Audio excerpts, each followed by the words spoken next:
जय हिंद। हम लोग पढ़ रहे हैं संविधान और संविधान में हम लोग भाग 1 और भाग 2 क्लियर कर चुके हैं। बारी आती है भाग 3 की। अच्छा, कल हमने भाग 2 में पढ़ा था कि भाग 2 में किसकी बात होती है? नागरिकता की। अनुच्छेद कहाँ से कहाँ तक? अनुच्छेद 5 से 11। 5 से 11 हमने बताया था कि अनुच्छेद 5 में जो व्यक्ति संविधान बनने से पहले, मतलब कि जो व्यक्ति शुरू से है, उसे नागरिकता दे दी जाएगी। 6 में एक परमिट, एक डेट लागू किया गया था, जिस डेट को लागू किया गया था कि संविधान बनने से पहले कोई व्यक्ति बाहर है तो वो भारत में आ जाएगा तो उसको नागरिकता दे दी जाएगी। और ये कब जारी किया गया था? 19 जुलाई 1948 को। 19 जुलाई 1948 को। 7वां क्या था? अनुच्छेद 7 बताता है कि यदि कोई व्यक्ति स्वतंत्रता के बाद पाकिस्तान चला गया हो। 7वां अनुच्छेद बताता है कि यदि कोई व्यक्ति कहाँ चला गया हो? पाकिस्तान चला गया हो, यदि वो पाकिस्तान से स्वतंत्रता से पहले भारत आ जाता है। कहाँ गमन कर जाता है? भारत आ जाता है संविधान बनने से पहले, तो उसे नागरिकता अनुच्छेद 7 के तहत दे दी जाएगी। अनुच्छेद 7 की तहत। 8वां क्या बताता है? 8वां बताता है कि यदि कोई व्यक्ति विदेश भ्रमण करता है, विदेश भ्रमण करता है, चाहे विदेश में कार्यरत है, कार्य करता है, तो उसकी नागरिकता खत्म नहीं की जाएगी। ये कौन सा अनुच्छेद बताता है? अनुच्छेद 8। अनुच्छेद 9 क्या बताता है? यदि आप विदेशी हो गए, विदेश की नागरिकता ले ली, विदेशी नागरिकता यदि आपने ले ली तो भारत की नागरिकता आपकी खत्म कर दी जाएगी। भारत की नागरिकता आपकी खत्म कर दी जाएगी। 10वां क्या बताता है? यदि आप कोई देश विरोधी काम कर रहे हैं, देश विरोधी, यदि आप कोई देश विरोधी कार्य कर रहे हैं तो आपकी नागरिकता खत्म कर दी जाएगी। यदि आप कोई देश विरोधी काम कर रहे हैं तो अनुच्छेद 10 के तहत आपकी नागरिकता खत्म कर दी जाएगी। अब भाग 2 में, भाग 2 में कहाँ से कहाँ तक है? अनुच्छेद 5 से 11। लास्ट वाला जो अनुच्छेद है, अनुच्छेद 11 क्या कहता है कि संसद के द्वारा कोई कानून इस पे या कोई संशोधन किया जा सकता है, लेकिन इसका संचालन कौन करेगा? गृह मंत्रालय। इसका संचालन कौन करेगा? गृह मंत्रालय। हमने बताया था कि नागरिकता, अब तक नागरिकता संशोधन कितनी बार हो चुके हैं? 5 बार। कितनी बार? 5 बार। सबसे पहली बार कब हुआ था?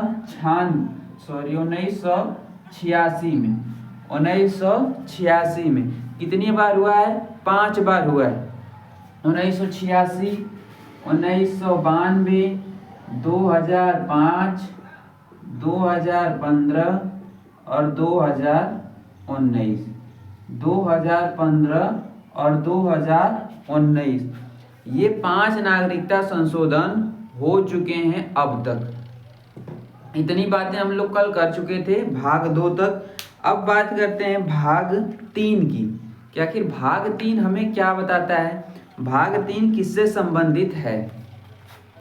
ये सब कल का क्लियर हो चुका था।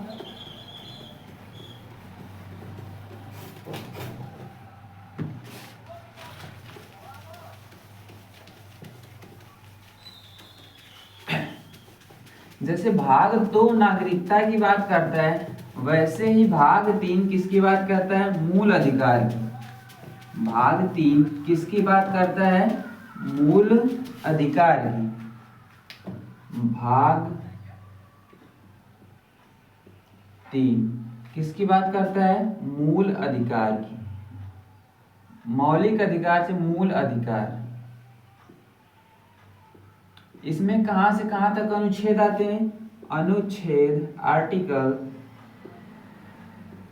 दूसरा में कहां से कहां तक था? 5 से 11। भाग 3 में कहां से कहां तक है? 11 के बाद 12 से 35। 12 से 35।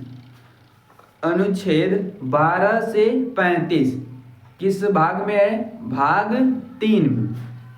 अच्छा, ये जो मूल अधिकार है, ये संविधान में कहाँ से ऐड किया गया है?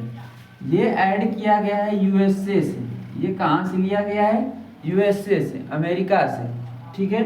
ये कहाँ से लिया गया है? यूएसए से। अच्छा, मूल अधिकार का रक्षक, संरक्षक किसे मानते हैं? सुप्रीम कोर्ट और हाई कोर्ट को। सुप्रीम कोर्ट और हाई कोर्ट को। यदि आपके इन जो 12 से 35 तक मूल अधिकार आएंगे, यदि इसका हनन होता है किसी भी प्रकार से, तो आप डायरेक्ट सुप्रीम कोर्ट या हाई कोर्ट जा सकते हैं। आप डायरेक्ट सुप्रीम कोर्ट या हाई कोर्ट जा सकते हैं, चाहे किसी के खिलाफ हो। और सुप्रीम कोर्ट, हाई कोर्ट इसका रक्षक माना जाता है मूल अधिकार का। सुप्रीम कोर्ट और हाई कोर्ट इस मूल अधिकार का क्या है? रक्षक है। तो ये आपकी पूरी सहायता करेगा, ठीक है। यदि इस संविधान, ये जो संविधान है मूल अधिकार ऐड है, इसका मूल अधिकार पर प्रतिबंध कौन लगा सकते हैं? प्रतिबंध कौन लगा सकता है? प्रतिबंध लगा सकती है संसद। प्रतिबंध कौन लगा सकती है? संसद। पार्लियामेंट से जब बहुमत से कोई पारित कोई कानून, नया कानून पारित कराया जाएगा, तो ये मूल अधिकार पे क्या करा सकती है? प्रतिबंध लगा सकती है। प्रतिबंध का मतलब खत्म कर सकती है, रोक लगा सकती है। कुछ टाइम के लिए इसे निलंबित कौन कर सकता है? कुछ टाइम के लिए इसे निलंबित राष्ट्रपति कर सकता है। राष्ट्रपति इसे कुछ टाइम के लिए निलंबित कर सकता है, लेकिन प्रतिबंधित नहीं कर सकता। कुछ टाइम के लिए, वो भी कब? किसी स्थिति में, आपातकाल की स्थिति में। किस स्थिति में? आपातकाल की स्थिति में, ठीक है, सिचुएशन ऑफ इमरजेंसी। उस स्थिति में राष्ट्रपति क्या कर सकता है? कुछ दिन के लिए मूल अधिकार निलंबित कर सकता है, कुछ दिन के लिए रोक सकता है। और संसद इसे क्या कर सकती है? प्रतिबंध लगा सकती है। संसद इस पर क्या कर सकती है? प्रतिबंध लगा सकती है। ये कुछ बात हो गई अनुच्छेद की, कि ये कहाँ से लिया गया है, इसका रक्षक कौन है, इस पर प्रतिबंध कौन लगा सकता है, इसको निलंबित कौन कर सकता है। अब हम लोग बात करते हैं कि अनुच्छेद में क्या क्या है। इस अनुच्छेद में क्या क्या है?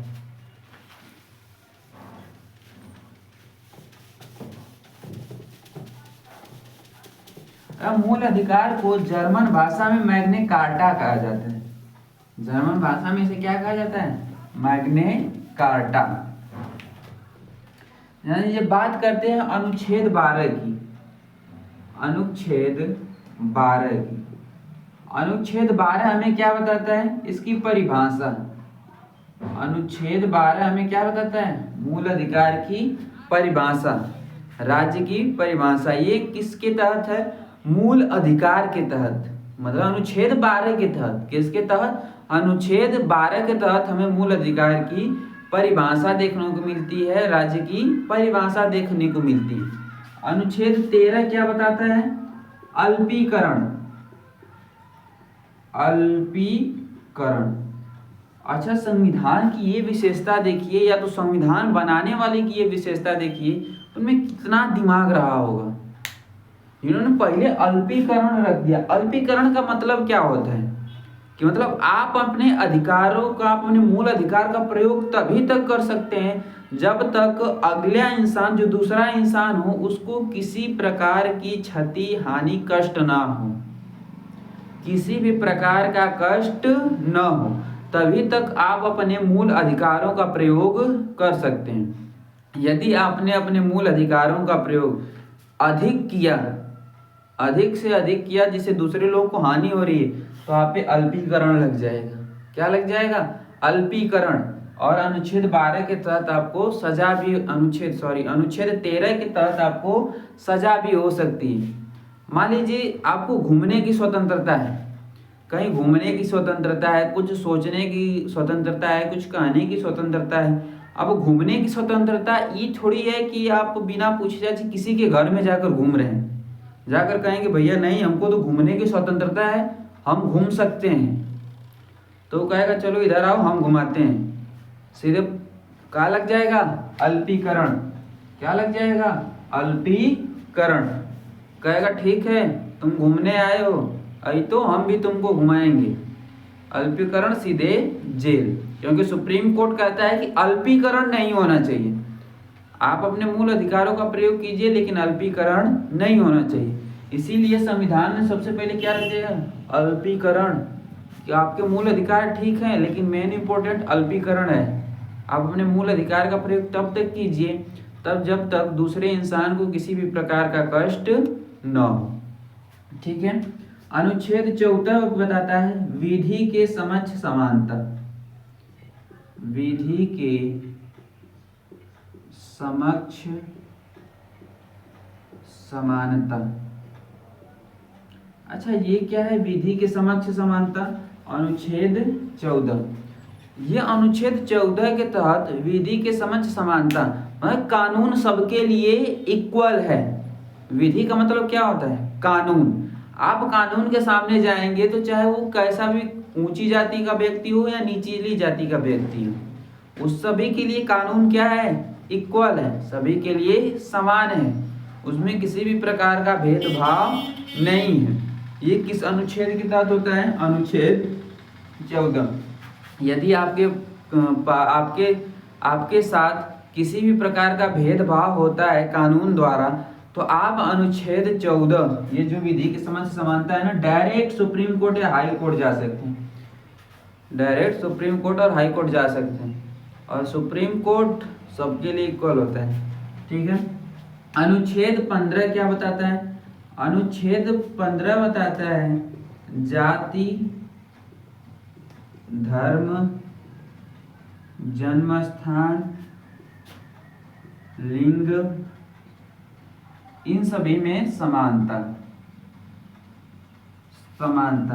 मतलब कि आप जाति को लेकर किसी के प्रति भेदभाव नहीं कर सकते, धर्म को लेकर किसी भी प्रकार का भेदभाव नहीं कर सकते। हम लोग का भारत कैसा है? धर्म क्या है भारत का? धर्मनिरपेक्ष। भारत का कोई धर्म नहीं है, भारत सभी धर्मों को अपनाता है। भारत सभी धर्मों को अपनाता है। ठीक है। आप जाति हो, चाहे धर्म हो, चाहे जन्म स्थान हो, चाहे स्त्री पुरुष, लिंग का स्त्री पुरुष, किसी भी प्रकार का भेदभाव नहीं होगा। आप हिंदू हो, अगला कोई मुसलमान है, चाहे आप मुसलमान हो, अगला कोई हिंदू है, तो ऐसा नहीं कि हिंदू और मुसलमान अपने में भेदभाव करें कि नहीं वो तो मुस्लिम है, वो हिंदू है, हम उसके साथ नहीं रह सकते, कुछ भी। तो आप अनुच्छेद 15 की उल्लंघन कर रहे हो। यदि आप ऐसा करते हो, किसी भी प्रकार किसी के साथ भेदभाव करते हो, तो आप किसका उल्लंघन कर रहे हो? अनुच्छेद 15 का आप उल्लंघन कर रहे हो।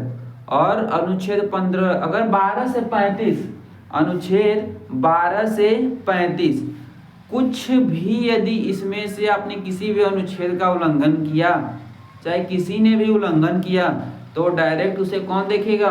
सुप्रीम कोर्ट और हाई कोर्ट। और सुप्रीम कोर्ट और हाई कोर्ट किसी को नहीं छोड़ती। ठीक है। अनुच्छेद 16। अजी ये जो 12 था परिभाषा, 13 था अल्पीकरण। 13 क्या था? अल्पीकरण। अल्पीकरण पहले ये देखिए विधि के समक्ष समानता, जाति, धर्म, जन्म स्थान, लिंग समानता, लेकिन इन सबसे पहले क्या रख दिया गया? अल्पीकरण। और सोचिए कि अच्छा ये हमने एक बात बताई थी कि ये ढांचा संविधान का किसने तैयार किया था? ये ढांचा संविधान का किसने तैयार किया था? डॉक्टर भीमराव अंबेडकर। सोचिए उनमें कितना दिमाग रहा होगा कि उन्होंने पहले अल्पीकरण को रखा। कोई भी घर हो बिना ढांचा का तैयार नहीं होता है। बिना ढांचा का, बिना उसका नींव रखे कुछ तैयार हो सकता है? नहीं हो सकता। कैसे तैयार कर लेंगे? जब उसका नींव रहेगा तब तो तैयार होगा। जब उसका नींव रहेगा तब तो तैयार होगा। जब किसी घर का नींव ही बेकार होगा तो घर कैसे टिकेगा? तो सोचिए अल्पीकरण पहले ही रखा गया कि आप सब कुछ कीजिए, लेकिन अधिक प्रयोग मत कीजिए। तब तक प्रयोग कीजिए जब तक कि दूसरे को कष्ट न हो। अनुच्छेद 16 क्या बताता है? लोक नियोजन में समानता। लोक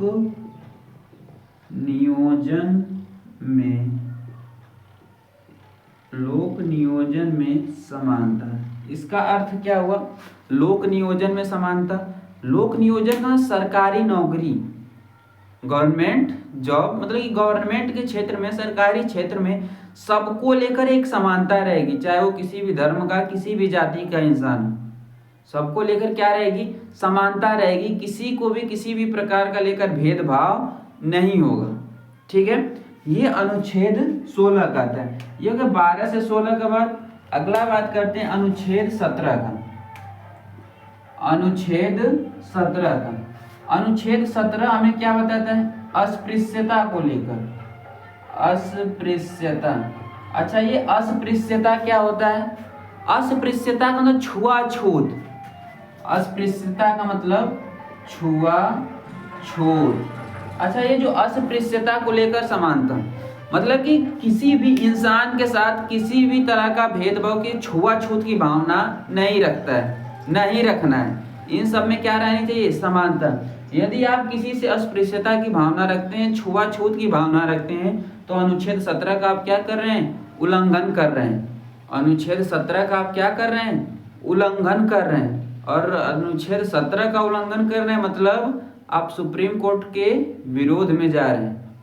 आप क्या कर रहे हैं, सुप्रीम कोर्ट के विरोध में जा रहे हैं। और सुप्रीम कोर्ट के विरोध में जाने का मतलब बहुत अच्छा है कि सुप्रीम कोर्ट की, हम बताएं कि सुप्रीम कोर्ट किसी को नहीं छोड़ती है भारत में। अच्छा, भारत का सुप्रीम कोर्ट कहाँ है, नई दिल्ली में।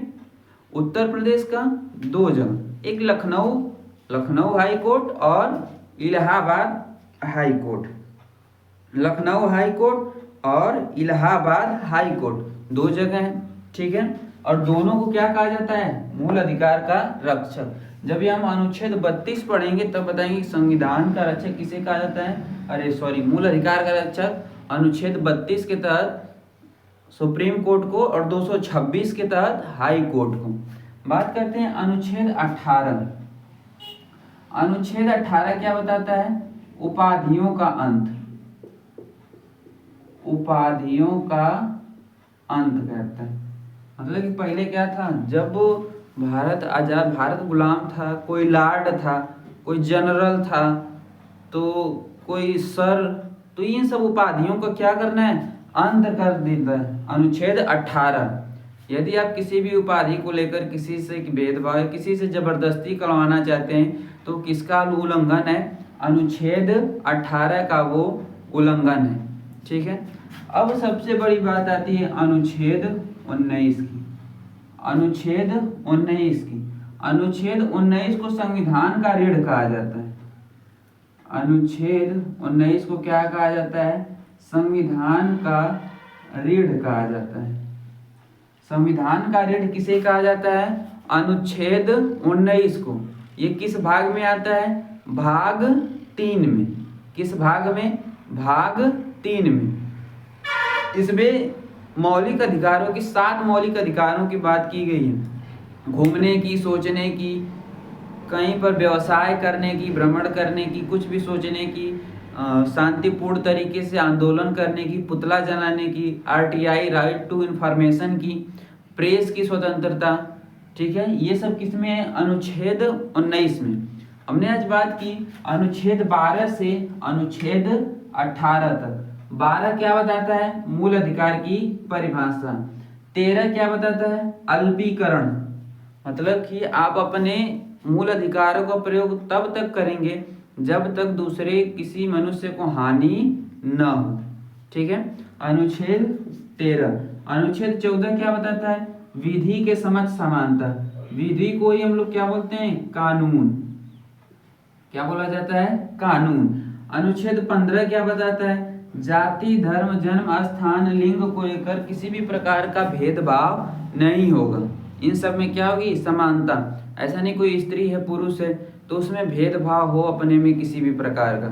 ये अनुच्छेद 15 का उल्लंघन है। ठीक है, अनुच्छेद 16 क्या बताता है, लोक नियोजन में समानता। यदि कोई भी सरकारी क्षेत्र है, कोई भी सरकारी क्षेत्र है, तो उसमें क्या होगा, किसी भी प्रकार का जाति या किसी चीज को लेकर उसमें भेदभाव नहीं होगा। लोक नियोजन में क्या होगी, समानता होगी। ठीक है, अनुच्छेद 17 क्या बताता है, अस्पृश्यता। क्या बताता है, अस्पृश्यता, मतलब कि हम किसी भी व्यक्ति के साथ किसी भी प्रकार का छुआछूत की भावना नहीं रख सकते। यदि हम छुआछूत की भावना रखते हैं तो अनुच्छेद 17 का उल्लंघन करते हैं। किसका उल्लंघन करते हैं? अनुच्छेद 17 का उल्लंघन करते हैं। अनुच्छेद 18 क्या बताता है? उपाधियों का अंत। मतलब कि आप इस समय में सर, चाहे लॉर्ड, ये कुछ नहीं लगा सकते। ये सब उपाधियों का क्या कर दिया गया? अंत कर दिया गया अनुच्छेद 18 के तहत। यदि आप ऐसा करते हैं तो अनुच्छेद 18 का क्या कर रहे हैं? उल्लंघन कर रहे हैं। 19 को संविधान का रीढ़ कहा जाता है, जिसमें बहुत सारी स्वतंत्रता है, कहीं भी घूमने की, व्यवसाय करने की, पुतला फूकने की, प्रेस की स्वतंत्रता, आरटीआई, किसी भी प्रकार की सूचना की स्वतंत्रता, कुछ बोलने की स्वतंत्रता, शांतिपूर्ण तरीके से आंदोलन करने की स्वतंत्रता। तो अनुच्छेद 19 के सभी स्वतंत्रताओं की बात हम कल करेंगे। ठीक है, आज हमने पढ़ा अनुच्छेद 12 से 18 तक मूल अधिकार कहाँ से लिया गया है? यूएसए से। जर्मनी भाषा में इसे क्या कहा जाता है? मैग्ने कार्टा। इसका रक्षक कौन है? सुप्रीम कोर्ट और हाई कोर्ट। सुप्रीम कोर्ट और हाई कोर्ट। इस पे मूल अधिकार को कुछ समय के लिए निलंबित कौन कर सकता है? कुछ समय के लिए निलंबित इसे राष्ट्रपति कर सकता है। कौन कर सकता है? राष्ट्रपति, वो भी आपातकाल की स्थिति में। इसको प्रतिबंधित कौन कर सकता है? संसद, बहुमत पारित करके संसद, बहुमत पारित करके संसद। ठीक है, ये बात हो गई मूल अधिकार की। कल हम लोग स्टार्ट करेंगे अनुच्छेद 19 से। कहाँ से? अनुच्छेद 19 से, जिसमें सभी प्रकार की 7 प्रकार की स्वतंत्रताएं हैं, जिसकी हम लोग बात करें। ठीक है, आज के लिए इतना ही। धन्यवाद।